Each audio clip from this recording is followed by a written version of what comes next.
how do we find the inverse of a given number in mod m? Now let's say I have a given number b and we are operating in mod m. If I need to find the inverse of b, that is, I need to find b inverse in mod m. What does this mean? This means that b into b inverse in mod m is nothing but 1 mod m, right? So that's the meaning of the inverse. So the given number into its inverse operating in mod m is nothing but 1. Now how do we find that number? So in order to find the inverse of any given number, we use extended Euclidean algorithm. So let's take an example and let us see how we can find the inverse of a given number operating in any mod value. For example, we need to find the inverse of 550 mod 1759. So 550 is b and 1759 is m. Now if we are using the extended Euclidean algorithm, we have to construct a table. So here I write q, q stands for quotient, and I write a1, a2, a3, b1, b2, b3. Now in the first row there is no quotient as such, so the first row is always written as 10m 01b.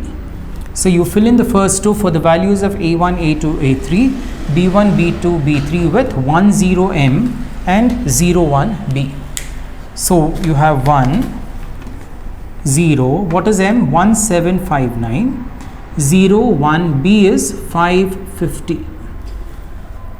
Now what is q? q is nothing but a3 by b3 of the previous stage.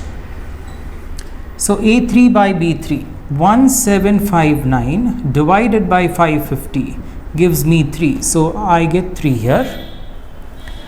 The current values of a are nothing but the previous values of b, right? So these values are 0, 1, 5, 50. So please remember, the current values of a are nothing but the previous values of b.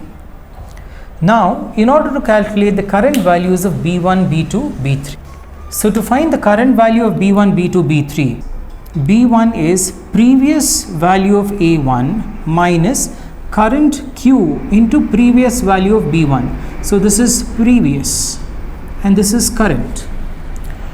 So b1 is previous value of a1, which is 1, minus current q, which is 3 into previous b1, which is 0. So 1 minus 0 is 1. And what about b2? b2 also is the same. So b2 is previous a2 minus current q into previous b2. So current b2 is previous a2, which is 0, minus current q into previous b2, which is 1. So 0 minus 3 is minus 3. And what is b3? b3 is again previous a3 minus current q into previous b3. So previous a3 is 1759 minus q, current q into previous b3, right? So 1759 minus 3 into 550, we get 109. So this is the value of b3, right? So again, for the next step, these formulas remain the same. So what is q? q is again previous a3 by b3. So it is 550 by 109. And what is the quotient? It is 5. The current a1, a2, a3 are nothing but the previous values of b1, b2, b3. So I write 1 minus 3, 109. Right? So these three values are written here. Again, so what is b1? b1 is previous a1, 0, minus current q into previous b1, which is 1, which is minus 5. What is current b2? Current b2 is previous a2, 1, minus current q, 5, into previous b2. 1 minus of minus is plus, so I get 16. And what is current B3? Current B3 is previous A3 minus current Q into previous B3. So 550 minus 545, which is 5. So I get 5 here.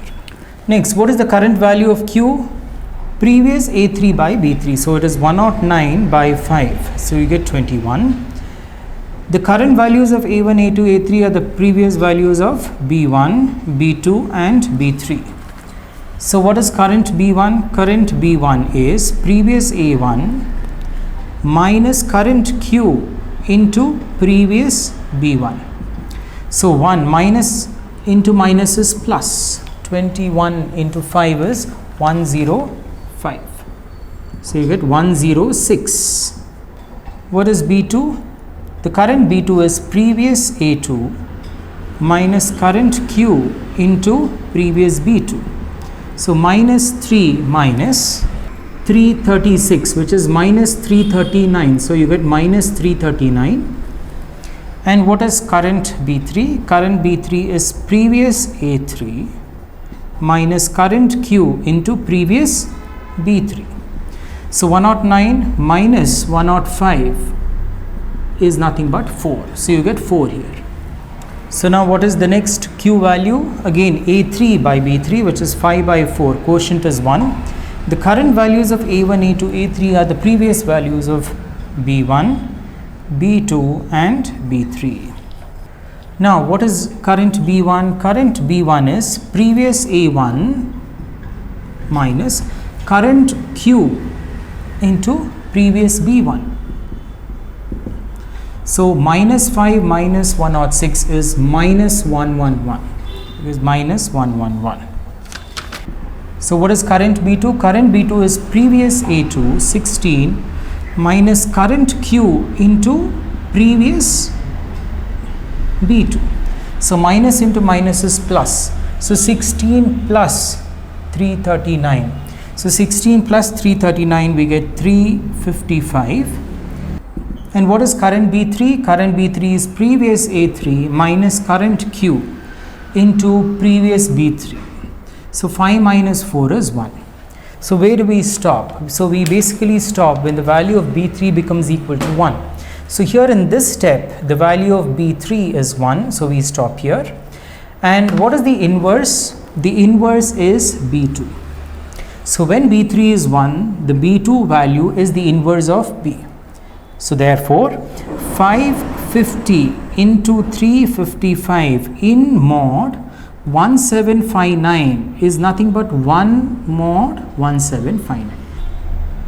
So therefore the inverse of 550 is 355 in mod 1759, which is congruent to 1 mod 1759. So this is how we find the inverse of a given number operating in any mod value m. And this is extensively used in the Chinese remainder theorem, where we have to find the inverse of a given number in a given mod value n. So do not forget to like, share and subscribe, and press the bell icon to get notifications of all the further uploads, and thanks for watching.